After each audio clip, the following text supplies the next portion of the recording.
Abordamos otros temas de actualidad. Ayer se aprobó una segunda prórroga de 45 días para que la comisión de expertos que está estudiando la reforma en la seguridad social concluya su informe final con las recomendaciones justamente para ejecutar esta reforma. Para dialogar sobre esto recibimos al presidente de la comisión, Rodolfo Saldain.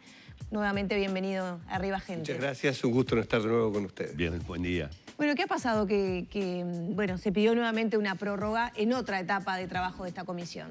Bueno, es que realmente son muchos los temas, muchos los insumos que tenemos. Después de la entrega del diagnóstico, nosotros trabajamos en 8 grupos por cada área temáticas. Algunos estuvimos en todos, pero si no, nos distribuimos los miembros de la comisión, con apoyo de los servicios del BPS siempre, en esta etapa mucho del Banco Central también. Y ahora estamos un grupo trabajando en lo que sería el anteproyecto de recomendaciones para presentar a la comisión en pleno. Ese trabajo venimos llevándolo de manera muy intensa desde hace... Bueno, los 8 grupos tuvimos 75 reuniones, ¿no? Es decir, son muchas. Claro. Es decir, es una tarea full. ¿Los grupos estaban conformados por quiénes? ¿Por los integrantes de la comisión? Por los 15 integrantes y servicios de apoyo, ¿verdad? La Secretaría Técnica. Ahora estamos en una etapa de definición de lo que es la propuesta a llevar a la comisión, que esta vez estamos siguiendo un método un poco distinto que en el diagnóstico. En el diagnóstico fuimos presentando borradores. Fueron 5 al final los borradores. Esta vez vamos a ir con algo un poco ya más, no digo definitivo, obviamente, porque el objetivo es conversar, discutir y si bien sabemos que llegar a acuerdos totales es muy difícil, sí creemos que es posible y sería muy bueno llegar a acuerdos por lo menos en algunos puntos centrales, ¿verdad? Que eso creo que sería muy importante porque además creo que recogería lo que es el estado de espíritu que han surgido no de este gobierno, sino de los sucesivos gobiernos, ¿verdad? Que hay cosas que hay que hacer, todos los gobernantes lo han dicho, y estamos creo que bastante claros en cuáles son esas cosas que hay que hacer. Tal vez en los detalles ahí pueda aparecer alguna diferencia. Pero serán solo detalles, porque esto va enganchado a la pregunta que le quiero hacer. ¿Se puede llegar a un acuerdo cuando, que yo tenga entendido, los representantes de los trabajadores y los representantes del BPS, de los jubilados, no estuvieron de acuerdo o no firmaron avalando ese documento de diagnóstico? Sí, sí. ¿Eso, digamos, dificulta una unanimidad o un acuerdo, aunque haya que ceder, obviamente, partes para la elaboración de este diagnóstico final? Hubiera sido mucho mejor que el diagnóstico hubiéramos estado todos de acuerdo. Y creo que sustancialmente las diferencias justificaban la posibilidad de dar alguna vuelta más para llegar a un consenso, ¿verdad? De hecho, el documento de diagnóstico, si bien no fue votado por los 15, fue votado por 10 de los 15, recoge, casi que diría de puño y letra, muchos aportes de quienes no lo votaron finalmente. Pero eso es comprensible, ¿verdad? Es comprensible, son posicionamientos de tipo político y me parece que hay que dejar eso, digamos, por el camino. Y sería mejor sí que se hubiese sido por un consenso. Obviamente no es fácil lograr acuerdos en un tema tan sensible, en un contexto político, además, que ha tendido a polarizarse, pero nosotros confiamos que hay grandes líneas en las que puede haber un entendimiento y eso sería muy bueno, y en las que no lo haya, trabajaremos para tratar de limar las asperezas lo máximo que se puede. Hay varios temas, obviamente, que en las últimas horas han surgido, de hecho, con el apoyo de alguna encuestadora que se fue metiendo, por ejemplo, en el tema de la edad, ¿no? Y allí aparecieron algunos porcentajes, siempre tomando en cuenta que este tipo de encuesta, cuando todavía el tema no está sobre la mesa, hay muchas cosas que habrá que explicar, pero lo que parecería ser, no digo una unanimidad, pero como una tendencia, es que el tope habría que aumentarlo. Es notoriamente así hacia donde vamos. El tema es cuánto. Yo creo que eso es inexorable, ¿verdad? ¿Cuánto y cuándo? Claro, desde que empezamos a conversar, yo he dicho sistemáticamente que en mi opinión debe elevarse la edad mínima jubilatoria. No soy original en eso. Claro. En todo el mundo es lo que viene ocurriendo en los países que tienen una dinámica demográfica similar a la nuestra. Tampoco soy original acá en el Uruguay. Es decir, el expresidente Mujica lo dijo insistentemente, lo último que recuerdo fue una reunión de jóvenes del MPP que lo planteó. Es decir, está claro que buena parte de la población a eso no le gusta. También hay un 30% de la población que ya cree, lo dice la misma encuesta, es verdad, que la edad jubilatoria es 65 años. Este es un momento donde las sociedades, cuando tienen que tomar este tipo de decisiones, y sobre todo los políticos, tienen la oportunidad de transformarse en estadistas. Hay una frase de Churchill que a mí me gusta mucho y dice que los políticos se transforman en estadistas cuando dejan de pensar en las próximas elecciones y piensan en las próximas generaciones. Esta es una oportunidad ideal para eso. No es fácil, ¿verdad? ¿Qué tiempos? Porque también en la transición esa, ¿no? A este cambio, digamos que prácticamente es un hecho que se va a aumentar a 65 años la edad de jubilación, o bueno, es altamente... Va a estar en el menú. Va a estar en el menú. También usted ha dicho en este programa que no es el único cambio y quizá no sea el más sustancial, pero para la vida de las personas sí es muy importante, claro, ¿no? Claro. ¿Cómo va a ser esa transición? ¿A qué tiempo? No es lo mismo que ahora alguien que tiene 40 ya sepa que tiene que trabajar hasta los 65, cuando pensaba hasta ahora que le tocaba hasta los 60. Claro. ¿Cómo va a ser va a ser proceso? todo lo gradual que se pueda. Y de futuro pensamos que los cambios van a tener que ser mucho más periódicos y graduales. La edad fue fijada en 60 años en el Uruguay por primera vez en 1925. Es decir, la esperanza de vida en ese momento era más o menos 60 años. Esa fue la primera vez que una ley fijó en 60 la edad de retiro. Para el hombre nunca se modificó esa edad, siempre fue 60, para la mujer se la llevó a 60 a partir del año, con la reforma del 95. De momento, por cada año que pasa, la esperanza de vida crece a razón de 1 mes y medio. Es decir, y está muy bien, porque es lo que todos queremos, sobre todo los que somos parte de alguna generación. Sí. Es decir, pensamos que tenemos por delante mejores años por vivir, con mejor salud, más cantidad de años. Ahora, eso tiene que tener un correlato también, sobre todo cuando estamos en una sociedad que va a tener cada vez menos personas en edad de trabajar. Que eso es un desafío enorme, porque depende de cómo resolvamos este tema, es el tamaño de la mochila para nuestros hijos, nuestros nietos e incluso gente joven que ya está integrada en el mercado de trabajo. Hay algunos límites. Por ejemplo, la ley 19.590, conocida como ley de cincuentones, le dio opciones a las personas. Sí. A los que tenían 50 años a abril del 16. Esas personas que tuvieron esa opción no pueden verse afectadas por un cambio. Claro. Porque se les dio elegir entre A y B, ahora no se les puede cambiar los términos de esa opción, claramente. Claro, eso es un elemento bien... Me parece que ahí hay un umbral muy claro. Uh-huh. Y después parecería que el ritmo más intenso de cambio es a razón de 1 año por cada año que pase. Por ejemplo, si hoy pensamos que las personas que tienen 55 años tienen que estar afuera porque están comprendidas dentro de esa ley que yo mencionaba, las que vengan después de eso, en todo caso, tendrán 1 año más, y 1 año más, y 1 año más, ¿no? En cada cohorte, según el año de nacimiento, por ejemplo. Es decir, eso implica un aumento de 1 año cada 2, y de futuro eso debería ser más pausado, con meses, retocando de a meses y con mucha anticipación. Las reformas que se han hecho en los países europeos en los últimos años han incorporado eso, que 5 años o más o 10 años antes anuncian un aumento de 3 meses, de 6 meses en la edad mínima jubilatoria. Nosotros somos más de brocha gorda, ¿verdad? Es decir, pasamos muchos años sin cambiar y cuando queremos cambiar, queremos hacer un cambio grande. No es la idea, y de futuro lo más gradual que se pueda. Saldain, y hoy lo hemos vivido en el tema de la pandemia, el GACH, entre las recomendaciones más importantes que realizó como expertos que eran en el área de la salud y de la ciencia que no se politizara la pandemia.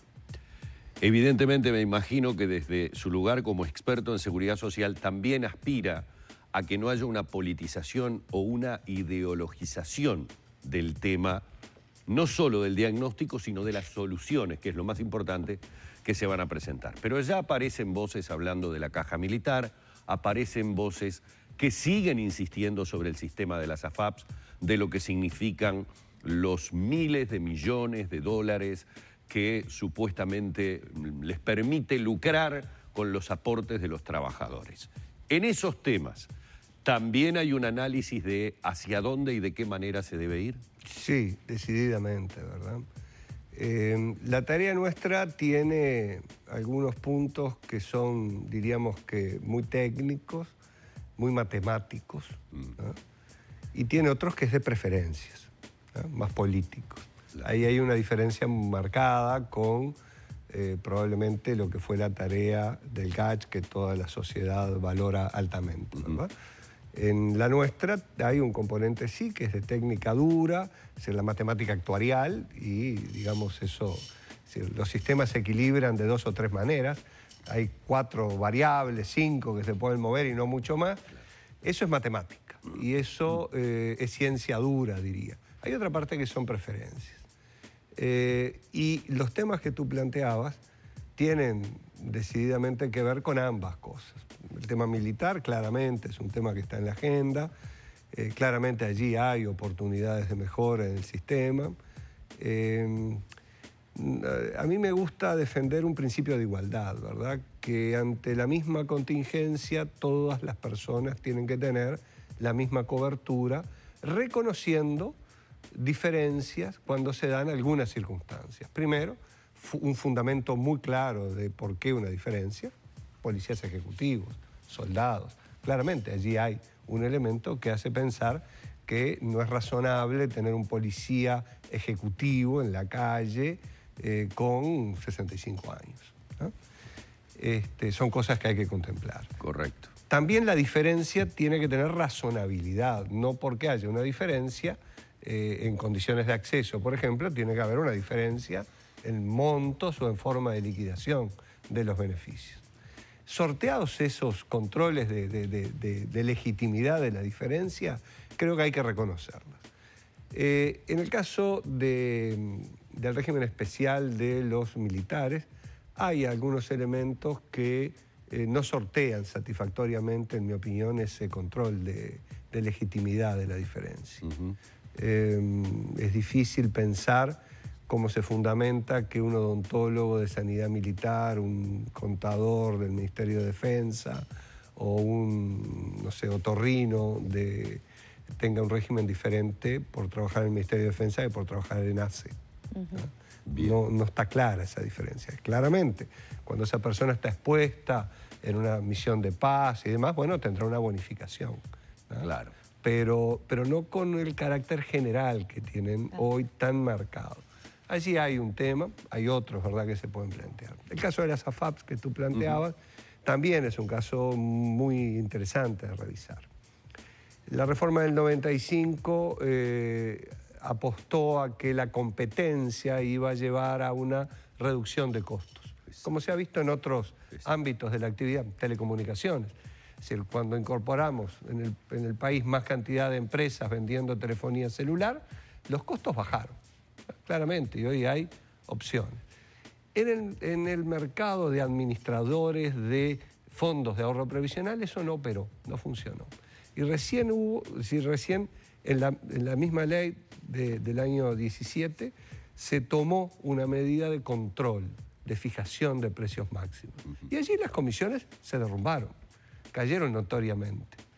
El regulador estuvo, yo diría que, demasiado lento en reaccionar cuando vio que el mercado no funciona. Los economistas eso le llaman fallas del mercado. Cuando hay una falla del mercado, el regulador tiene que funcionar, tiene que operar y tiene que establecer controles.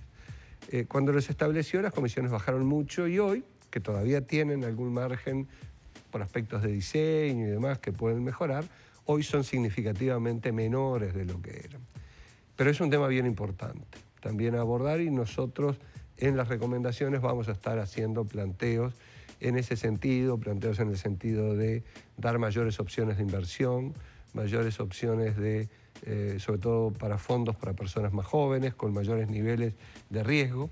Hay algunas personas, capaz que los que pasamos los 60, que no deberíamos correr demasiado riesgo con nuestras inversiones, porque no tenemos mucha chance de recuperarnos. Claro. Pero una persona de 25, de 30, de 35 años puede tomar un mayor riesgo en esas inversiones. Siempre bajo el control de la agencia reguladora, que en este caso está siendo el Banco Central para esto. Hace algunos días aquí en Arriba Gente, el representante de los jubilados en el BPS, Sixto Amaro, bueno, manifestó una proyección como muy negativa, ¿no? De las conclusiones o los toques que se le van a hacer tanto a la llamada caja militar, ¿no? Popularmente conocida, o por ejemplo al tema FAPS, ¿no? Que había una tendencia privatizadora de la seguridad social.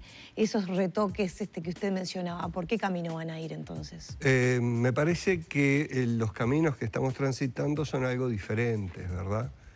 En el tema militar no podemos perder de vista que en el año 2018 se hizo una reforma. Hoy hay mucho énfasis en el tema, pero hay una reforma que tiene un par de años, ¿no? Fue hecha por el gobierno anterior, con mayoría parlamentaria, por lo tanto entendemos que hizo la mejor reforma posible. Es decir, creo que fue una reforma relativamente débil, ¿no? Creo que da oportunidades de mejora. Fue una reforma que no tuvo un cálculo actuarial que la respaldara, por ejemplo. ¿no? Por primera vez en este diagnóstico hay un cálculo actuarial de mediano y largo plazo, ¿no? Razones habrá, no sé, no tuvieron la información necesaria, bueno, hasta nosotros la tuvimos y se hizo el trabajo. Con el Ministerio de Defensa hubo un muy buen diálogo en ese sentido. Y pensamos que hay oportunidades de mejora allí. Una tendencia privatizadora, bueno, creo que no la hay, francamente creo que no la tenemos. Sí creemos que la seguridad social desde Beveridge en adelante, Beveridge es el padre fundador de la seguridad social moderna, es decir, hay un principio de corresponsabilidad. El Estado tiene su responsabilidad y las personas tenemos nuestra responsabilidad también en lograr la acumulación del ahorro, de lo que nos permita obtener la seguridad económica en la vejez. Si pensamos que el Estado nos va a solucionar todo, no estamos en una buena senda. Eso no va a ocurrir. Las personas tenemos nuestra responsabilidad y los uruguayos lo han demostrado. El 80% de los afiliados a la SAFAP son afiliados que podían no ser afiliados, decidieron serlo. Nosotros pensamos que ese esquema puede mejorarse y puede mejorarse mucho y allí va a haber una serie de recomendaciones en ese sentido. Saldain, ¿por qué se da...? Voy a hacer una pregunta que ya sé que me va a contestar que tiene una gran complejidad para la respuesta, pero ¿por qué se da que en determinados países uno puede decidir contratar a una aseguradora privada para tener una suerte de jubilación, un ahorro previo, se fija una cuota anual y esas compañías, aún relativamente al poco tiempo de uno haber empezado a aportar ese dinero, ya aseguran un monto verdaderamente muy importante de dinero? Nos dicen que si ese monto lo quiero retirar, lo puedo retirar totalmente, o si lo dejo durante un periodo que tampoco es demasiado extenso, a veces es de 2 años más, se multiplica a una cifra mucho más importante y que si lo llego a dejar definitivamente lo que cobro después, da para que 3 generaciones de Vargas vivan tranquilamente. O sea, ¿por qué se consigue con lo que aparentemente es un pequeño aporte una retribución a ese nivel? Y bueno, y son países en donde no veo que haya fallas, porque donde una de esas compañías no pueda, inmediatamente hay otra que la absorbe y se hace cargo para que el sistema no caiga. Bueno, Humberto, te vi muy optimista en el relato. Sí, ese país, ¿no? ese país. Avísame ya cuál no es. No existe, ya creo. Sin embargo, creo que sí es bien importante tener presente que nosotros tenemos un escaso mercado y una escasa oferta de productos de ese tipo. Es verdad. El Banco de Seguros está comercializando rentas, tanto vitalicias como rentas temporales. Están lejos de dar esas rentabilidades. Sí. Y a nivel internacional, y buena parte producto del aumento de la longevidad, algunos actores claves se han ido retirando del mercado de rentas vitalicias. Ajá. Realmente el fenómeno que tú, digamos, relatabas con tanto optimismo, tiene una base matemática y es el milagro del interés compuesto. El interés compuesto es aquello que el ahorro gana rentabilidad, el ahorro más esa rentabilidad vuelven a ganar, es la capitalización. Exacto. ¿Tá? Esa es la magia y eso es lo que estamos intentando introducir con mayor fuerza en estas recomendaciones. Los países que han logrado, que tratan mejor a sus viejos, son países que tienen un menor gasto público que Uruguay. Claro. Es decir, Dinamarca, Países Bajos, Suecia. ¿Y por qué se da eso? Es decir, se da porque tienen sistemas basados en el interés compuesto, en la capitalización de muy larga data. Por ejemplo, Países Bajos tiene 2 veces su Producto Bruto Interno en ahorro previsional. Uruguay, en su esquema de ahorro previsional, que administra las AFAPs, tiene 30% de su Producto Bruto Interno. En la región, el líder, por antigüedad y demás, en ese tema es Chile, tiene un 70%. Esos países tienen 2 veces su Producto Bruto Interno en ahorro previsional, porque empezaron con esquemas de ahorro desde mucho tiempo antes. Una diferencia, no es ahorro individual, es ahorro colectivo, ¿no? Pero es ahorro. Cada peso que las personas en edad jubilatoria cobran tiene un respaldo en un ahorro previo allí, ¿no? Tenemos que aprender de los países que envejecieron antes que nosotros. Sí, ya tenemos que cerrar, pero ¿qué pasa con las prestaciones? Porque hablamos solo de jubilación y el sistema de previsión social tiene muchas otras aristas muy importantes para muchos sectores de la población. El mandato nuestro refiere al régimen jubilatorio y pensionario. No incluye aspectos tan importantes como seguro de desempleo, asignaciones familiares, pero dentro del mandato nuestro, por ejemplo, hay aspectos que creo que van a ser importantes cuando los presentemos, que tienen que ver con temas de género, ¿no? Es decir, con temas vinculados con las obligaciones, sobre todo de la mujer. Implica un cambio también en eso lo que vamos a estar presentando. No vamos a estar abordando temas como los que te decía de los demás beneficios de trabajadores en actividad porque no son parte del mandato legal. ¿Un cambio para flexibilizar o, digamos, facilitar o viceversa? Sí, para facilitar. Bien, me alegro. Gracias. Muchísimas gracias. Por favor. Bueno, hemos estado dialogando en la mañana de Arriba Gente, una vez más con el presidente de la Comisión de Expertos en Seguridad Social, Rodolfo Saldain, cuando son las 9:24 de la mañana.